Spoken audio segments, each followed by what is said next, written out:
Classes का second phase चल रहा है और सेकंड फेज को इंट्रो क्लास है वो हमने एक दिन पहले दे दी थी। कल किसी कारणवश मैं आउट ऑफ स्टेशन था, आपकी क्लास नहीं हो रही थी। अब कंटिन्यू हमारी क्लास जारी रहेगी। तो हम आज बात कर रहे हैं साइंस एरा डिजिटल क्लासरूम से मैथमेटिक्स का सेकंड फेज स्टार्ट किया। इसमें हमने चैप्टर नंबर 6 शांतता और अवकलनीयता की बात कर रहे थे, कंटिन्यूटी और डिफरेंशिएबिलिटी। मैंने आपको बताया था कि 11वीं क्लास में हमने पढ़ा था लिमिट, सीमा, किसी भी फंक्शन की, किसी भी फंक्शन। भाई माइक वगैरह की हैबिट नहीं है, वो बीच बीच में मिस हो जाता है। अब आ रही होगी आवाज़। तो हम बात कर रहे थे,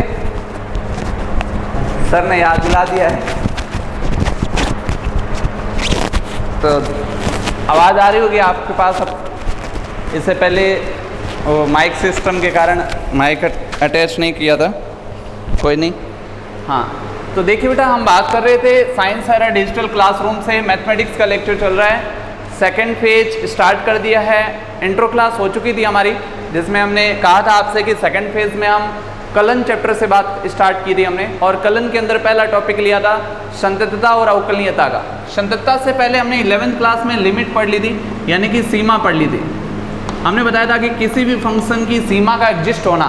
सीमा का मतलब होता है अगर हम किसी भी फंक्शन की limit s tends to x tends to 0 या x टेंस टू a लें और fx लें, तो वो क्या होना चाहिए? फाइनाइट आना चाहिए, फाइनाइट। अगर x बराबर a पर सीमा देखते हैं, इतने पर सीमा देखते हैं। ये बातें आपने 11th क्लास में पढ़ी थी, मैं ज़्यादा इस पर अब बहुत ज़्यादा जोर नहीं दूंगा।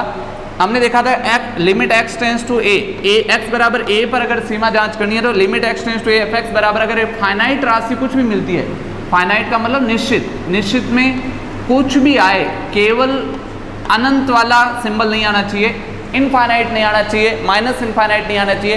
तो ऐसी स्थिति में हमने पाया था कि वो फलन सीमा उस बिंदु पर लिमिट एग्जिस्ट करती है उसकी, यानी कि वो उसका दायरे का बिंदु है, उस दायरे के अंदर वो एग्जिस्ट करता है। लेकिन हम जब 12th क्लास के सिलेबस की बात करते हैं तो इसके आगे हमने कहा था कंटिन्यूटी, कंटिन्यूटी, जिसको हमने हिंदी में पढ़ा है सातत्यता। सातत्यता की हम बात करेंगे और इसी के बाद और बात करेंगे डिफरेंशिएबिलिटी, डिफरेंशिएबिलिटी। देखो भाई, थोड़ी सी स्पेलिंग वगैरह की हो तो आप एडजस्ट कर लेना। डिफरेंशिएबिलिटी यानी कि अवकलनीयता, अवकलनीयता की। तो आपको बताया था कि सीमा एग्जिस्ट होने के बाद सांतत्यता की बात करते हैं, उसके बाद हम अवकलनीयता की बात करते हैं। तो पहले आज का हमारा लेक्चर रहेगा वो पूरी तरह से सांतत्यता को पर बेस्ड रहेगा। तो इसके लिए क्या करना होता है? सांतत्यता के लिए 3 लिमिट्स निकालनी होती है। सांतत्य का मतलब है, शाब्दिक अर्थ अगर हम बात करें तो कंटिन्यू, लगातार, सतत, कहते हैं ना सतत प्रयास जारी है। तो अगर हम सतत की बात करते हैं, कंटिन्यू की बात करते हैं, तो वहाँ पे किसी भी बिंदु पर अगर हमें सांतत्यता की बात करनी है तो ऐसी स्थिति में हमें यहाँ पे 3 स्टेप्स होते हैं। एक होता है उस बिंदु पे फलन का मान, एक होता है उसकी left hand limit, left hand का मतलब उसके बाईं ओर फलन का मान, और एक होता है इसके दाईं ओर फलन का मान, राइट हैंड लिमिट। ध्यान दीजिएगा, कई सारे बच्चे आदतन इसे LHS लिखते हैं, लेफ्ट हैंड साइड, जैसे आपने 10th तक पढ़ा या 11th तक पढ़ा है। तो यहाँ पे लेफ्ट हैंड लिमिट लिखनी है, यहाँ पे राइट हैंड लिमिट लिखनी है, RHS नहीं लिखना है, ठीक है।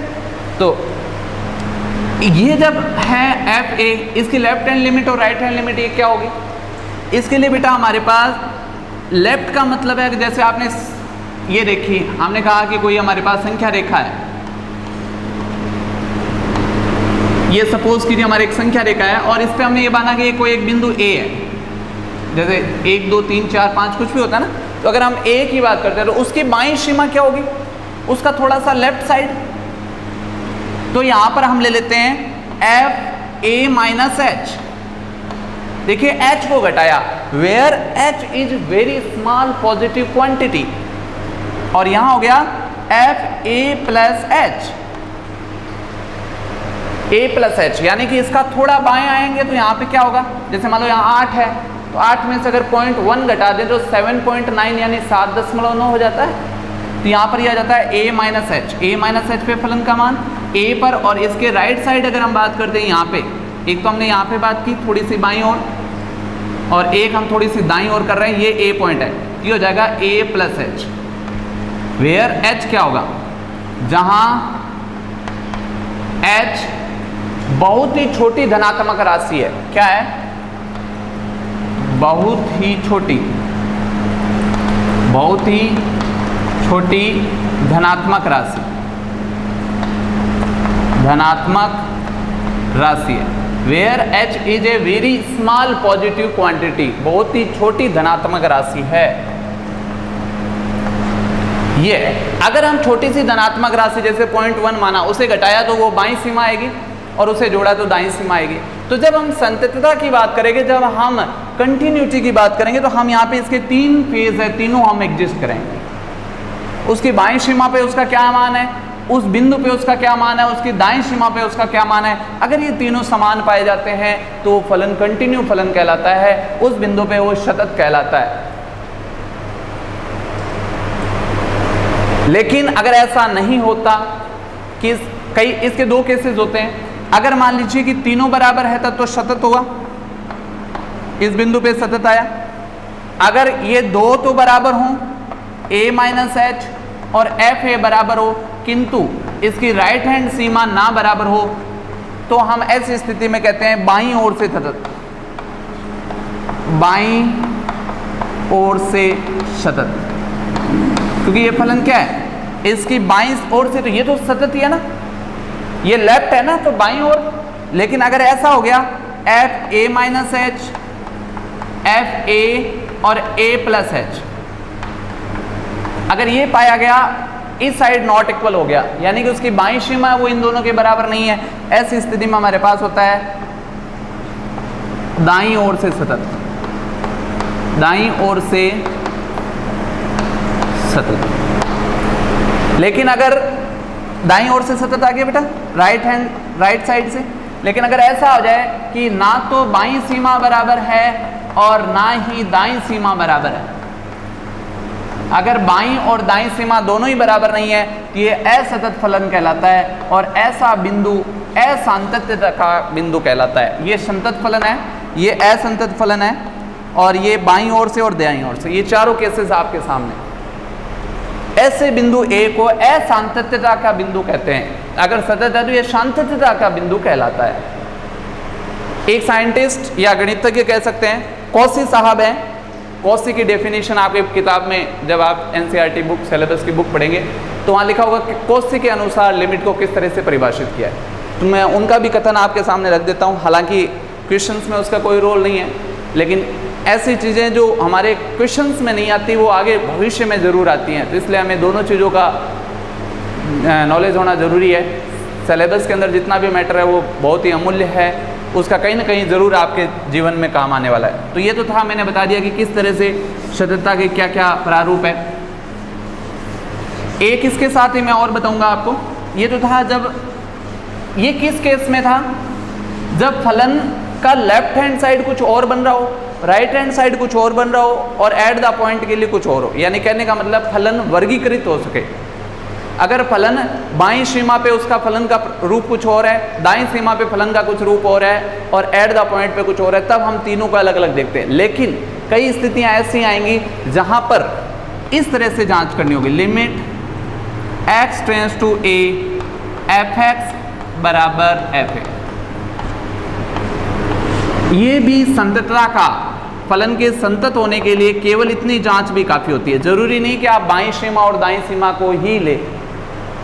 यदि फलन केवल 2 ही, ऐसा कब लगता है, जब हमारे पास जैसे इस टाइप का कोई क्वेश्चन आए, यह जाए x not equals to a, इस पे कोई फलन का मान आ गया, मान लीजिए x² + 4 आ गया, मैं देखिए समझाना चाह रहा हूं आपको, और अगर x इक्वल्स टू a पे फलन का मान 2x आ गया, यानी कि x बराबर a पे फलन अलग वर्गीकृत है, और x not equals to a पे अलग वर्गीकृत है।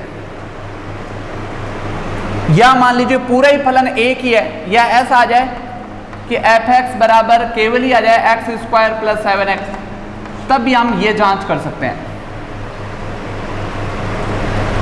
क्योंकि यहाँ पे इसकी बाईं सीमा भी यहीं से निकलेगी, इसकी दाईं सीमा भी यहीं से निकलेगी। ऐसी स्थिति में हमारा केवल इतना जांच करना काफ़ी होता है। कई बच्चे कंफ्यूज होते हैं कि सर एक टीचर ने या एक किताब ने तो left hand limit right hand limit निकाली और एक ने सीधा ये कर दिया, सर हम कौन सा वाला करें? क्योंकि बच्चे तो नादान होते हैं। आपको तो जितना कहा जाता है आपके लिए तो टीचर भगवान होता है, जो उसने कह दिया वो सर्वदा सत्य है। लेकिन जब दो भगवान अलग अलग कहने लगे तो आप फिर असमंजस में फंस जाते हैं कि कौन से वाले भगवान को ज़्यादा वरीयता दे।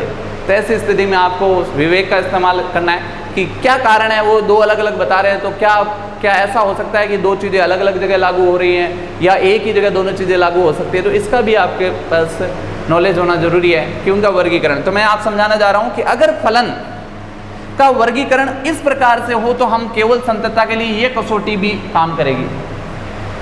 लेकिन अगर फलन का वर्गीकरण कुछ इस प्रकार से हो, जैसे देखिएगा मैं एक एग्जांपल और दे रहा हूँ। हमने कहा कि x² + 7 x ग्रेटर देने, ध्यान से देखना, x² - 4 x less than a, इन पे फोकस ना करें। ये तो मैं ऐसे अपनी तरफ से बना के बता रहा हूँ। यहाँ कुछ भी हो सकता है, यहाँ मान 2x भी हो सकता है, sin x भी हो सकता है, cos x भी हो सकता है, और x² x बराबर है। अगर ऐसा होता है तब आप ये प्रोसेस नहीं लगा सकते, ये इस स्थिति में प्रोसेस नहीं लगा सकते, क्योंकि यहाँ पे फलन की दाईं सीमा के लिए अलग फलन है, फलन की बाईं सीमा के लिए फलन अलग तरीके से वर्गीकृत किया हुआ है, और सर यहाँ दिख रहा है ना, और फलन एट द पॉइंट पे फलन अलग है।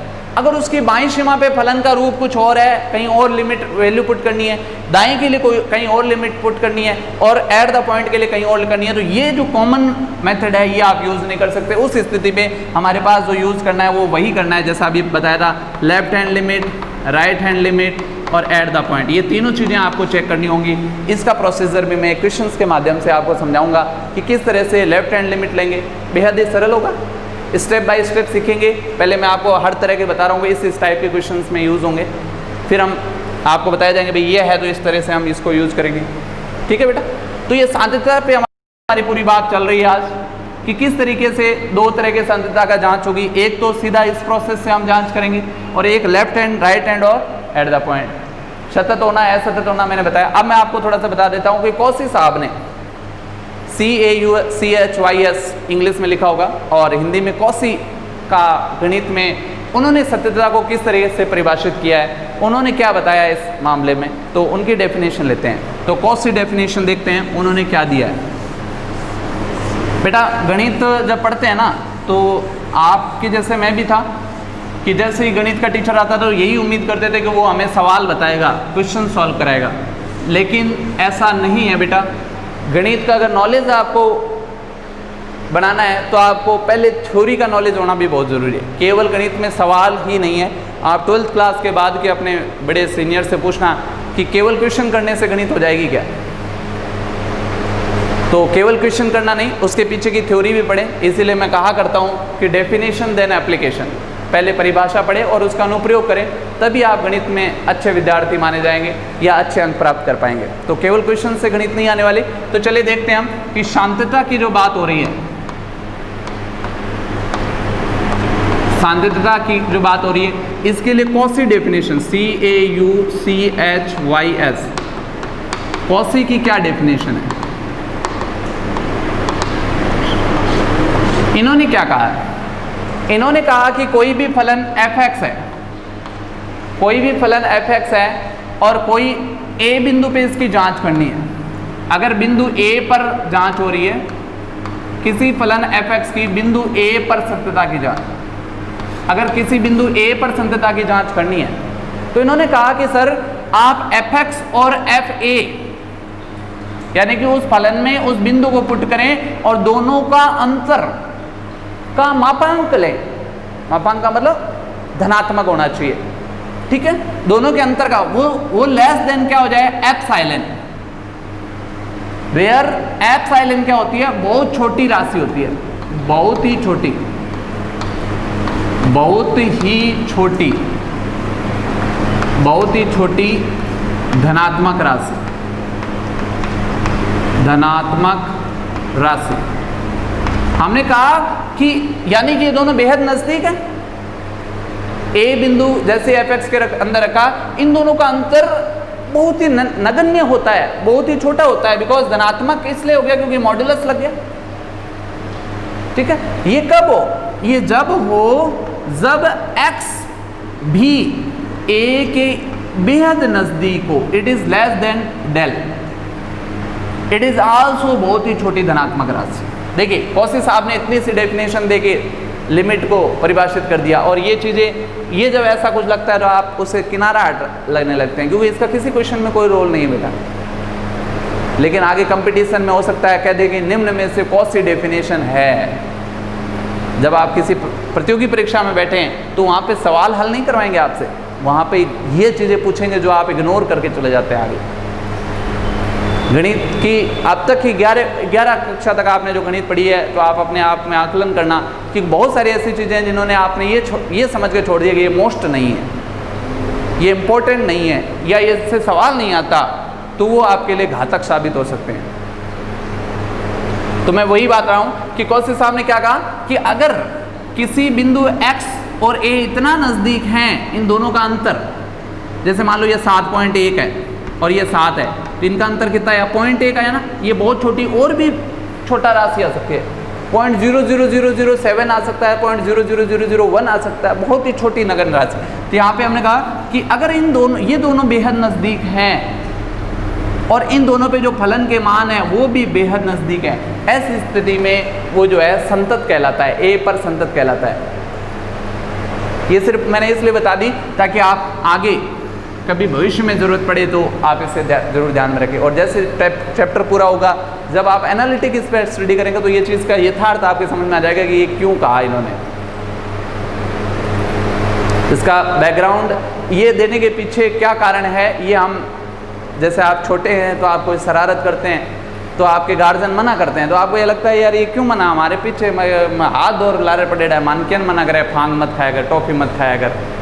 जब छोटे बच्चे तो आप टॉफ़ी खाते थे, या अभी थोड़े बड़े हो गए तो शरारत करते हो, फ़ोन यूज़ करते हो, ज़्यादा घूमते फिरते हो, तो आपको मना। लेकिन जब आप उनकी उम्र में पहुंच जाएंगे जो आपको मना करते हैं, तो आपको बातें सत्य लगने लगेगी, आपको लगने लगेगा यार इसका बहुत बड़ा कारण था।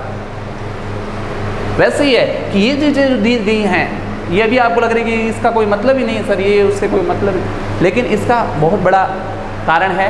वो थोड़ा सा आप आगे पढ़ेंगे तो आपके समझ में आ जाएगा। मैंने आपको समझा दिया है कि x और a दोनों बेहद नज़दीक हों, इन दोनों का अंतर डेल और साई, ये दोनों सिंबल्स हैं जिनको कहा गया है कि बहुत ही छोटी धनात्मक राशियाँ इंडिकेट की गई हैं। इन दोनों का अंतर बेहद, इनका एक्सचेंज भी हो सकता है बेटा, ये यहाँ आ सकता है, ये यहाँ आ सकता है, कोई प्रॉब्लम नहीं। ये दोनों का अंतर बहुत कम हो और इन दोनों पे उनके फलनों का जो मान है उनका अंतर भी बेहद ही नज़दीक हो, ऐसी स्थिति में हम कहते हैं कि वो संतत है। तो यहीं से ली गई है, यहीं से क्या लिया गया, limit x tends to a fx बराबर fa। ये जो अभी मैंने थोड़ी देर पहले लिमिट की डेफिनेशन दी थी, देखिए fx में a रखते ही fa के बराबर आ रहा है, यानी कि इतना नज़दीक है कि ये दोनों बराबर होते हुए नजर आते हैं। तो यहाँ पे हम क्या कह रहे हैं कि ये कौशिक साहब ने डेफिनेशन दी थी, उसके आगे की कहानी मैंने आपको बता दी। अब मैं कुछ संतत फलनों के आपके सामने जिक्र कर रहा हूँ जो परमानेंट संतत होते हैं, जो फलन प्रत्येक वास्तविक संख्या पे सतत होते हैं, जिनको हम प्रूव भी कर सकते हैं, लेकिन उनकी एक लिस्ट है वो आपको सामने रख देता हूँ। कभी आपसे पूछा जाए निम्न में से सतत फलन है तो आप इजीली बता सकें। तो कुछ सतत फलन आपके सामने, उसके बाद हम कुछ क्वेश्चंस भी लेंगे, क्योंकि बिना क्वेश्चन ना तो टीचर को मज़ा आता है ना बच्चों को मज़ा आता है। गणित पढ़ने में मज़ा ही तब आता है जब क्वेश्चन सामने आते हैं।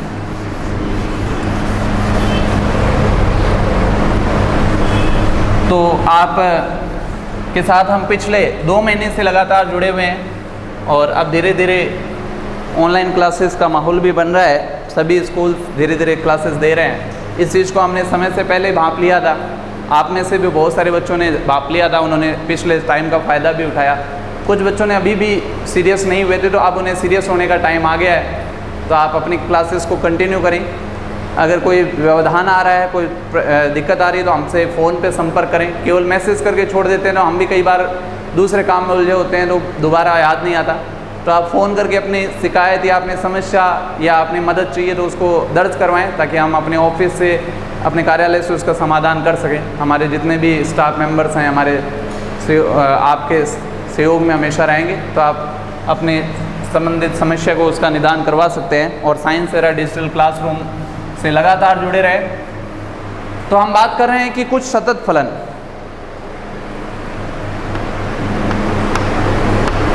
कुछ संतत फलन कौन कौन से, ऐसे फलन जो प्रत्येक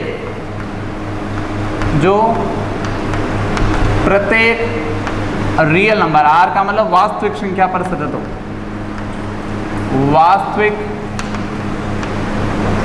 संख्या पर सतत हो। जब प्रत्येक संख्या पर सतत होगा तभी उसे सतत का नाम दिया जाएगा, अन्यथा नहीं दिया जा सकता। जैसे अगर मैं बात करूं अचर फलन की, अगर मैं अचर फलन की बात करूं तो ये सर्वदा सतत होता है। ये कैसा होता है, f(x) बराबर a आ गया या 5 आ गया या p आ गया, कुछ भी आ गया, तो अब इस पे अगर इसकी लेफ्ट हैंड लिमिट निकालोगे तब भी 5 ही रहेगी। मान लो यहाँ पे किसी भी बिंदु है, अगर हमने यहाँ पे देखिए, मैं आपको समझाना जा रहा हूँ कि कैसे ये सतत है। अचर फलन है तो हमने कहा कि अगर ये फलन है तो ये सतत क्यों है, क्योंकि अगर हमने यहाँ x की जगह पे मान लो हमने 7 रखा, तब इसका मान क्या आएगा, 5 ही आएगा। अगर हमने x की जगह पे 6.9 रखा तो भी इसका मान क्या आएगा, 5 ही आएगा, कोई परिवर्तन नहीं है। और x की जगह अगर हम 7.1 रख दें तब भी इसका मान 5 ही आएगा। क्या इसमें कोई परिवर्तन आया, क्या नहीं आया, यानी कि ये लगातार फलन है, एक जैसा है, इसका ग्राफ ब्रेक नहीं हो रहा है। इसलिए ऐसे फलन को क्या कहा जाता है, ये सर्वदा प्रत्येक रियल, 7 तो मैंने एक एग्जाम्पल के तौर पे दिया है, अगर आप किसी भी रियल नंबर पे जांच करोगे तो ये सर्वदा सतत पाया जाएगा। ये फलन क्या होता है, सतत फलन होता है, ठीक है। इसका ग्राफ ब्रेक नहीं होता।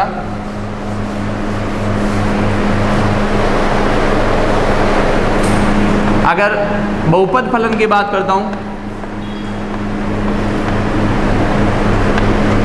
बहुपद फलन की बात करता हूं तो यहाँ पे हमारे पास क्या आता है, बहुपद फलन कैसा होता है, ये आपके सामने ऐसा है, ये भी सर्वदा सतत ही होता है, x² + 2x + 7। ये चीज़ें मैं आपको डिटेल में समझा दूंगा, इसको तो मैंने एक एग्जाम्पल के तौर पे आपको बता दिया कि कैसे सतत आएगा, ठीक है। हमने कहा कि ये सतत आएगा, इसमें वैल्यू रख के नहीं देखना, आपको क्या तरीका है सततता जांच करने की वो आपको डिटेल समझाई जाएगी, उसके आधार पर फिर मैं आपको बहुत सारे बहुपद फलनों की बात करूँगा। तीसरा, अगर हम सतत हो गया आपके पास है अचर फलन हो गया, मापांक फलन। मापांक फलन जो है f(x) बराबर mod of x modulus of x, ये भी एक सतत फलन है। त्रिकोणमितीय फलन, त्रिकोणमितीय फलन में sin x और cos x है, sin x और cos ये सर्वदा सतत होते हैं। बाकी tan x और cot x है वो कुछ जगह पे, बाकी जो 4 फलन होते हैं वो कुछ निश्चित बिंदु हैं उन पे सतत नहीं होते, उनकी भी मैं अभी आपके सामने जिक्र करूंगा। लेकिन ये त्रिकोणमितीय फलन अगर इनकी बात करें, एक्सपोनेंशियल चर घातांकीय फलन, e⁻x वगैरह, लघुगणक फलन, लघुगणक फलन,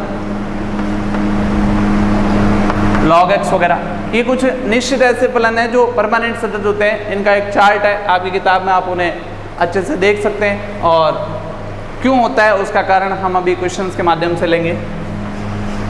कुछ ऐसे फलन हैं जो असतत होते हैं, असतत फलन होते हैं, जैसे एक महत्तम पूर्णांक फलन, आपने नाम सुना होगा, महत्तम पूर्णांक फलन। महत्तम पूर्णांक फलन ये क्या होता है कि सभी पूर्णांकों पे असतत होता है। सर इधर थोड़ा सा देख लें, सभी पूर्णांक पर ये असतत पाया जाता है। ऐसा क्यों होता है, क्योंकि आपने सुना होगा महत्तम पूर्णांक फलन कुछ ऐसा है, 11वीं क्लास में अगर ध्यान से पढ़ा है। और यहाँ पर अगर पूर्णांक राशि पे बात करते हैं, सभी पूर्णांक हो, तो पूर्णांक राशि पे अगर हम बात करते हैं, जैसे मान लीजिए 7 पे हमने बात की, तो 7 पे इसका मान क्या आएगा, 7 ही रहेगा। लेकिन 7 से थोड़ा सा नीचे आए, हमने अगर यहाँ पे 6.9 ले लिया, सपोज किया, तो यहाँ पे 6.9 पे इसका मान क्या आ जाएगा, इसका मान 6 आ जाएगा, पढ़ा होगा आपने। और 7.1 पे क्या आ जाएगा, 7.1 पे भी 7 रहेगा। तो क्या ये तीनों बराबर है? ये नहीं है, ठीक है। लेकिन अगर हम बात करते हैं पूर्णांक के अलावा, मैंने यहाँ पे सभी पूर्णांक, सर इधर देखें थोड़ा, देखिए दिखाई दे रहा है। अगर हम सभी पूर्णांक पे नहीं करते हैं, अगर हम विदाउट पूर्णांक, यानी कि जैसे आपने कहा 6.5, अगर 6.5 पे जांच करना चाहता हूं मैं, एकदम नज़दीकी राशि ले जाती है बेटा, ये नहीं कि 7 के बाद यहाँ 6 ले लिया, क्योंकि मैंने अभी थोड़ी देर पहले बताया था a माइनस एच, याद कीजिए, where h is very small positive quantity. ये नहीं कि आप 7 में से 1 घटा दें, 7 में 1 जोड़ दें, 4 जोड़ दें, ऐसा नहीं, एकदम नज़दीक का बिंदु जांचा जाता है। ग्राफ को बहुत ही बारीक से ऐसे देखा जाता है कि बिल्कुल ऐसा नहीं कि यहाँ से यहाँ तक देख लिया, आप एकदम नज़दीकी बिंदुओं पे जांच करते हैं। यहाँ पे अगर हम पूर्णांक के अलावा अगर हम बात करते हैं, जैसे हमने कहा 6.5 पे, तो 6.5 पे अगर हम देखेंगे तो 6.5 पे इसका मान 6 रहेगा, 6.4 पे इसका मान वापस 6 ही रहेगा, 6.6 पे देखिए 5 की जांच हो रही तो उसकी बाईं सीमा भी आ गई, उसकी दाईं सीमा भी आ गई। अगर 6.6 पे लेते हैं तब भी इसका मान 6 ही रहेगा। तो आपने देखा कि अगर पूर्णांक वर्ड नहीं है तो ये सतत फलन है, अगर पूर्णांक वर्ड नहीं है तो ये सतत फलन है। तो इसी प्रकार से बेटा और भी मैं आपको थोड़े से बता देता हूँ।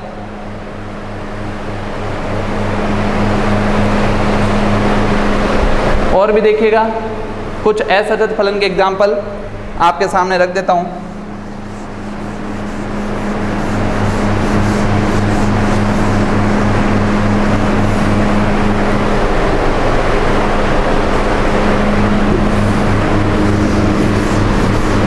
अभी जैसे त्रिकोणमितीय फलन की बात हो रही थी, sin x और cos x की बात हमने की थी, तो sin x और cos x प्रत्येक बिंदु पे जो उसके प्रांत के बिंदु है, जैसे रियल नंबर की जगह हमने डोमेन की बात करते हैं, उसके जो प्रांत के बिंदु उन पे वो क्या होता है कि सतत पाया जाता है। लेकिन सतत और असतत में फर्क ही इतना ही है, सबसे पहले लिमिट एग्जिस्ट होना।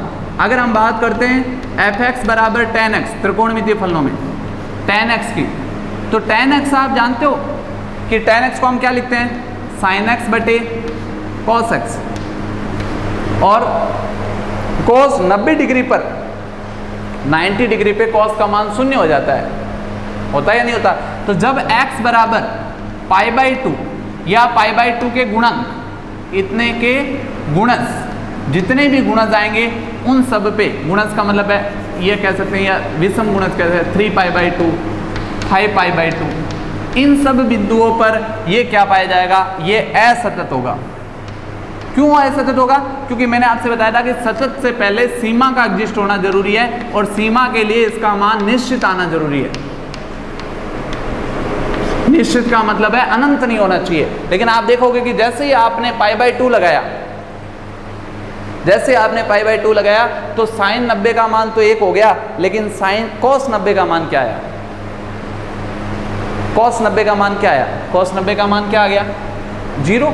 और जब हर 0 तो मान अनंत हो गया, तो वो फिर ना तो उसका मान निश्चित है, ना वो सीमा एग्जिस्ट करती है। सीमा ही नहीं एग्जिस्ट करती तो फिर सांतत्यता तो कोई मतलब ही नहीं। ठीक है, आगे हम बात करते हैं अगर f(x) बराबर cot x की, तो cot x में आप जानते हैं बेटा cos x बटा sin x, थोड़ा नया टॉपिक होता है तो एक बार थोड़ा अटपटा लग सकता है। अब इनके क्वेश्चंस करेंगे तो ये सारी चीज़ें आपके काम आएंगी। अभी आपको अगर 50% समझ में आ रहा है, 60% समझ में आ रहा है, तब भी उसे एडॉप्ट ऑब्जर्व करें। क्वेश्चंस में ये चीज़ें बहुत काम आने वाली हैं आपके। तो cos x बटा sin x की अगर हम बात करते हैं तो यहाँ पर x बराबर पाई, 2π, 3π, क्योंकि sin π का मान 0, 2π का 0, 3π का 0, 4π का 0, तो जब हर 0 आ गया तो वो क्या हो गया, वो वहाँ पे उसका मान निश्चित नहीं होगा, और निश्चित नहीं होगा तो वो सीमा एग्जिस्ट नहीं करेगी, और सीमा एग्जिस्ट नहीं करेगी तो सांतत्यता का भी वहाँ पे कोई विचार नहीं है। इसी तरह से बेटा sec x और cosec x का भी वही रोल है कि जहाँ पर sec x का मतलब है 1 बटा cos, और cos का मतलब हो गया इन बिंदुओं पे, यानी कि इन बिंदुओं पर ये भी क्या होगा, अनंत आ जाएगा, और अनंत आ जाएगा तो उसके संतत होने की कोई संभावना नहीं है। उसी तरह से अगर कॉसेक एक्स की बात करेंगे तो ये रूल लग जाएगा यहाँ पे, कॉसेक एक्स में हर जो है वो साइन एक्स बन जाएगा, और ऐसी स्थिति में हर शून्य हो गया। तो आपकी किताब में ये सारी चीज़ें दी गई हैं, इसलिए मैंने आपको थोड़ा थोड़ा जिक्र किया है। अगर एफ एक्स बराबर 1/x की बात करूँ, एफ एक्स बराबर 1/x की बात करूँ,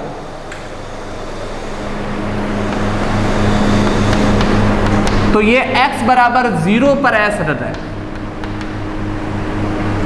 ये x बराबर 0 पे क्या है? असतत है। क्यों? क्योंकि x बराबर 0 रखते ही ये क्या हो जाएगा बेटा? क्या हो जाएगा? x बराबर 0 रखते ही ये अनंत आ जाएगा, यानी कि फलन का मान किसी भी सूरत में अनंत नहीं आना चाहिए।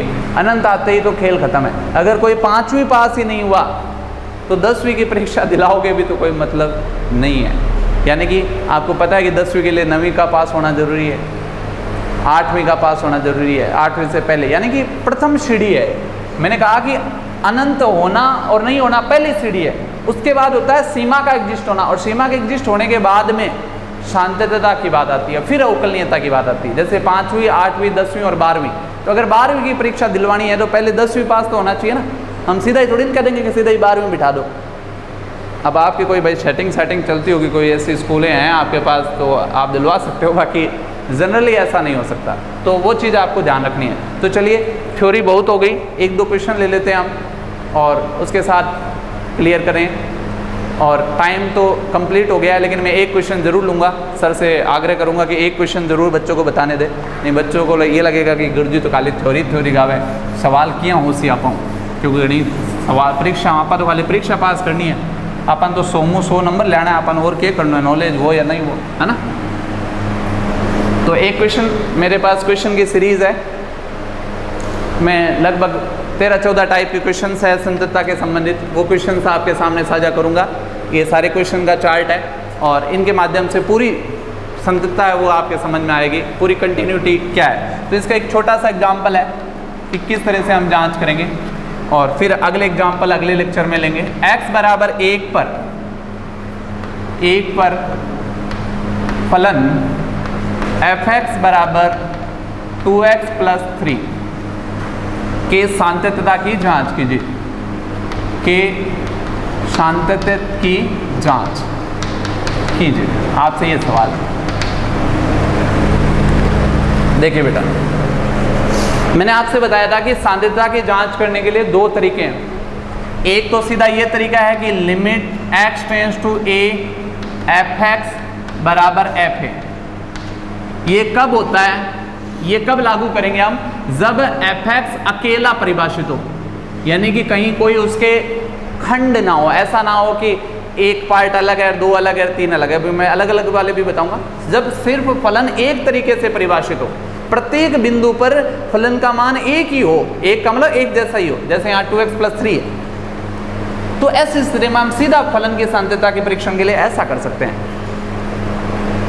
वेयर a क्या होता है? a वो होता है जिस बिंदु पे जांच होती है, जैसे x बराबर 1 है, यहाँ पर a बराबर 1 है, तो आप a बराबर 1 के लिए, इसके लिए जब हम बात करते हैं, बेहद ही सरल तरीके से हम आपके क्वेश्चन को सॉल्व करेंगे। तो यहाँ पे सीधा आ जाएगा limit x tends to 1 f(x) की जगह उसका मान रख दीजिए 2x + 3 बराबर fa। यहाँ पर 1 रखिए, a का मतलब 1 रखें क्योंकि a बराबर 1 की बात हो रही है। तो जैसे ही आपने 1 रखा तो यह गया 2 × 1 + 3। यहाँ x टेंड्स टू 1 का मतलब आप लिमिट रख सकते हो, जैसे आपने 11th क्लास में सीखा था। तो जैसे आपने लिमिट रखा तो ये हो गया 2 + 3 बराबर 2 और 3 5। आपने पाया 5 बराबर 5, यानी कि फलन कैसा है? संतत है। आप कहेंगे ये फलन x बराबर 1 पर संतत है। सिंपल सा। आपको लगेगा सर आपने कुछ किया ही नहीं, वही काम तो आपने इधर कर दिया, वही इधर कर दिया। बस ऐसी इतनी सरल है गणित बेटा। ऐसा लगेगा कि कुछ किया ही नहीं सर ने, तो इन्होंने तो कुछ भी नहीं किया, इधर भी वही किया, उधर भी वही किया। अरे वही करना है भैया, वही करके नंबर लाने हैं। तो आप कहोगे x बराबर 1 पर सतत है। क्या है? सतत। हालांकि ये फलन एक बहुपद फलन है और बहुपद फलन सर्वदा सतत होता है। प्रत्येक रियल नंबर पे आप 1 की जगह कुछ भी रख के देखना, प्रत्येक नंबर पे ये क्या होता है? सतत ही होता है। तो अगला टाइम ओवर हो गया, तो मैं नेक्स्ट लेक्चर में आपको इसके 12-13 टाइप बता के पूरा सजदा आपके सामने दिमाग में क्लियर कर दूंगा कि किस तरीके से क्वेश्चन सॉल्व करने हैं। Okay, have a nice day, happy learning, God